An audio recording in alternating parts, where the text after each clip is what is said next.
A fala elogiosa do presidente Donald Trump, que respondia na terça-feira, 30, ao questionamento de repórteres no jardim da Casa Branca, abriu uma semana de declarações positivas e entusiasmadas de autoridades sobre a perspectiva de que, num futuro próximo, os dois países levem a antiga parceria comercial para um novo estágio, em que barreiras tarifárias não mais atrapalharão a compra e venda de seus produtos. Paulo Guedes, ministro da Economia, também se mostrou animado após receber a visita do secretário de Comércio dos Estados Unidos, Wilbur Ross, no dia seguinte à fala de Trump. Guedes foi taxativo. O encontro com Ross na quarta-feira, 31, marcou, oficialmente, o início das negociações rumo ao acordo comercial entre Brasil e Estados Unidos. É importante que nada no acordo entre Mercosul e União Europeia seja um impedimento para um acordo de livre comércio do Brasil com os Estados Unidos. É importante evitar obstáculos que, inadvertidamente, possam aparecer na transação do Mercosul com a União Europeia, alertou. Isso porque o caminho para o livre comércio entre os dois países é, sobretudo, longo e cheio de obstáculos que envolvem variáveis como a aprovação de reformas no Brasil, a eleição presidencial nos Estados Unidos no ano que vem e o futuro político da Argentina, que terá eleições em outubro deste ano. Entre 2005 e 2016, a participação do EUA no comércio exterior brasileiro caiu de 19% para 12,5% das exportações, e se manteve um pouco acima de 17% nas importações. De janeiro a junho deste ano, o Brasil exportou um total de 14 bilhões de dólares para o país, com destaques como petróleo, 1,29 dólares bilhão, aviões, 862 milhões de dólares, gasolina, 498,6 milhões de dólares, e café, 434 milhões de dólares. Além da parceria, os dois países também são ferrenhos concorrentes no comércio exterior, são os maiores produtores e exportadores de commodities do mundo, especialmente em itens como alimentos e petróleo.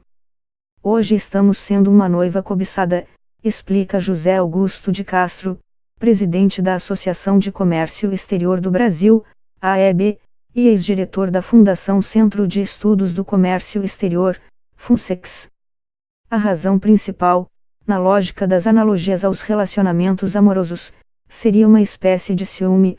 O Brasil acaba de, por meio do Mercosul, fechar um longamente negociado acordo com a União Europeia, que é o principal destino das exportações de serviços dos Estados Unidos. Em 2015, segundo dados da Confederação Nacional da Indústria, CNI, a União Europeia comprou 31% das exportações de serviços do EUA. Além disso, os Estados Unidos têm divergências com a Comunidade Europeia sobre comércio nos setores farmacêutico, químico, de alimentos e automóveis, entre outros.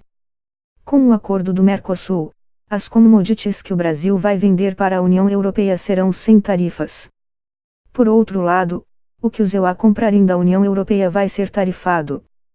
Os EUA vão ter que conceder mais subsídios para tornar o produto deles competitivo, diz Castro, que ressalta que, por outro lado, como o Brasil é um comprador modesto dos produtos dos EUA e está com grande parte da indústria ociosa por causa da economia parada, tem forte potencial para crescimento. Para os EUA, o Brasil é um parceiro comercial de peso relativamente pequeno, respondendo por pouco menos de 1% de suas exportações e importações totais. No ano 2000, 25% de tudo o que o Brasil exportava tinha como destino os Estados Unidos. Hoje são 12%. E naquela época exportávamos bem mais manufaturados, as commodities ainda não tinham surgido como estão hoje. Existe um espaço muito grande para crescer.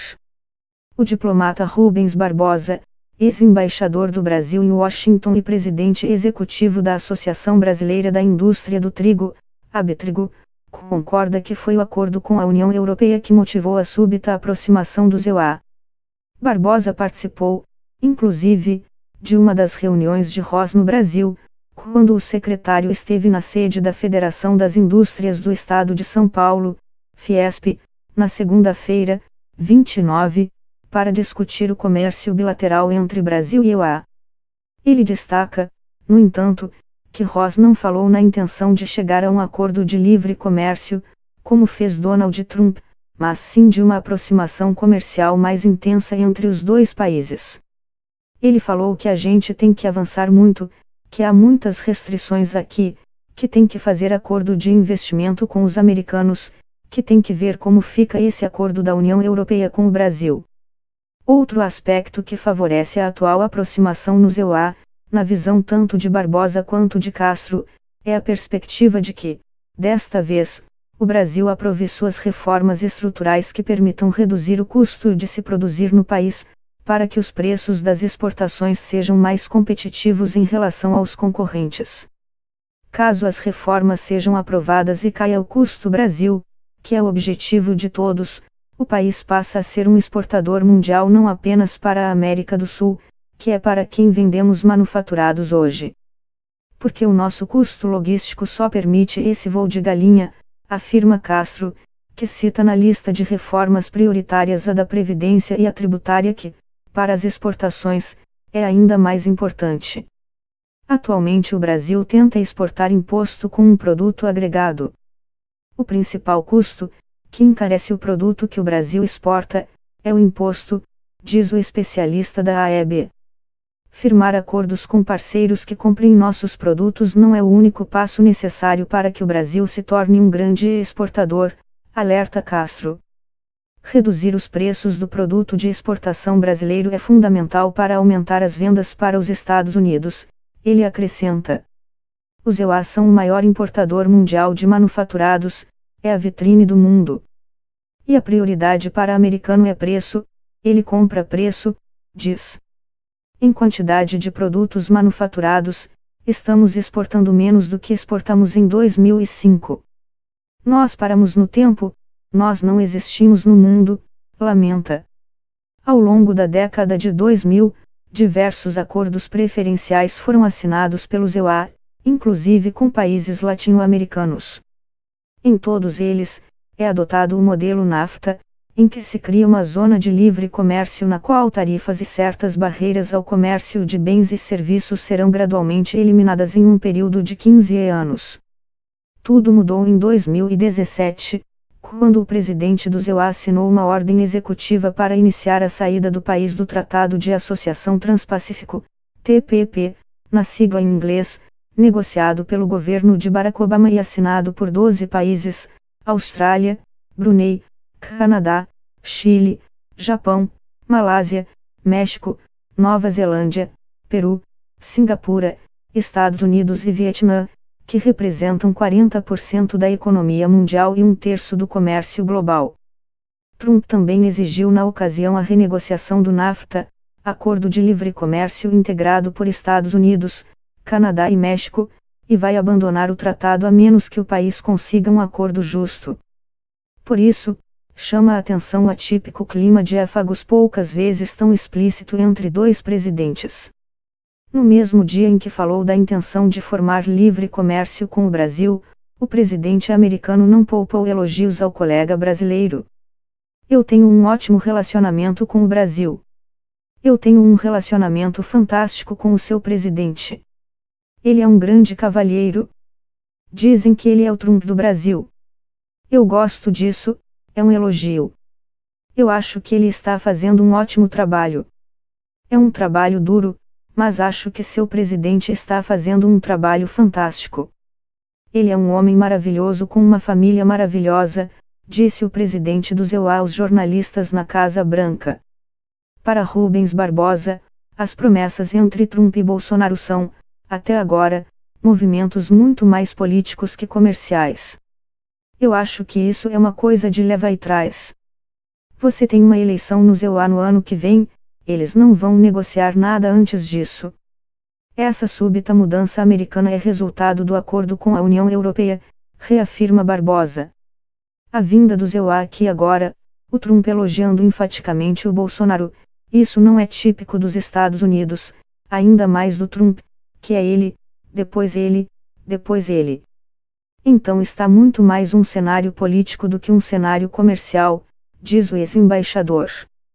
Barbosa vê, porém, que o Brasil tem no momento uma janela de oportunidades se dedicar-se a uma agenda de reformas e desburocratização e, a partir daí, estreitar as relações com os EUA.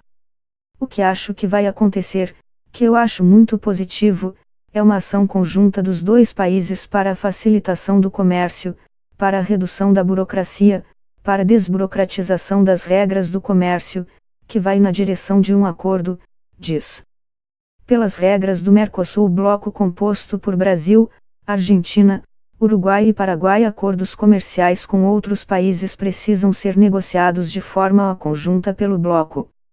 Atualmente o Brasil não pode fazer acordo bilateral com os EUA, mas se ganha alguém, a eleição, lá na Argentina que não gosta desses acordos, de repente pode fazer um acordo bilateral. Depende do resultado da eleição da Argentina, diz o ex-embaixador. O professor Mauro Rocklin, doutor em Economia pela Universidade Federal do Rio de Janeiro, UFRJ, tem uma visão crítica a respeito da entrada do Brasil em acordos tanto com a União Europeia quanto em um eventual tratado com os Estados Unidos. No caso da parceria entre Mercosul e União Europeia, ele considera que produtos industriais desses países europeus ficarão muito mais baratos no mercado brasileiro, enfraquecendo ainda mais a indústria brasileira, combálida e menos competitiva após anos de recessão e crise econômica. Eu acho que o mercado brasileiro não podia ser completamente aberto ao setor automobilístico da Europa, por exemplo. Alguém acredita que daqui a 15 anos a indústria brasileira vai estar no nível da europeia? Dos carros alemães, questiona. A relevância dos EUA como parceiro econômico do Brasil é um fato incontornável, tornando o país um candidato potencial a negociações comerciais bilaterais capazes de gerar impactos significativos sobre a economia brasileira, afirma a CNI em documento que mapeia os principais focos de interesse do setor em uma aproximação com os EUA. A Fiesp afirmou, em nota, que um acordo com os Estados Unidos contribuiria para a competitividade nacional, seja pela transferência de tecnologia, seja pelo acesso preferencial de produtos brasileiros no mercado consumidor americano. Um acordo que estimule e facilite o comércio e o investimento é atrativo, não só para a indústria, mas também para o desenvolvimento da economia brasileira, afirma a nota. Vale lembrar que cerca de 80% do comércio bilateral é realizado intrafirmas, ou seja, entre matrizes e filiais distribuídas entre os dois países. O presidente da Fiesp, Paulo Scaff, disse que há muitas oportunidades de investimento na área de infraestrutura e nas indústrias de defesa e aeroespacial, que podem ser de grande interesse para os norte-americanos. Ao comentar as negociações, o ministro da Economia, Paulo Guedes, disse que os americanos querem aumentar as vendas de etanol para o Brasil e eles usam o milho como base de produção de etanol e isso torna a mercadoria mais barata. O álcool do Brasil é feito de cana-de-açúcar. Como contrapartida, Guedes citou que o Brasil pretende, então, aumentar as exportações de açúcar para os Estados Unidos. Assim, os empregos e a produção dos canaviais seriam mantidos ou até elevados, segundo o ministro. Eu acho que não vai ser, mas se for negociado, vai ser no final do governo, entendeu? E o acordo com a União Europeia só vai entrar em vigor no fim desse governo. É uma janela de oportunidade para o Brasil para botar a casa em ordem, fazer essas reformas, voltar a crescer, e atrair investimentos. Aí sim vai facilitar a negociação de um acordo.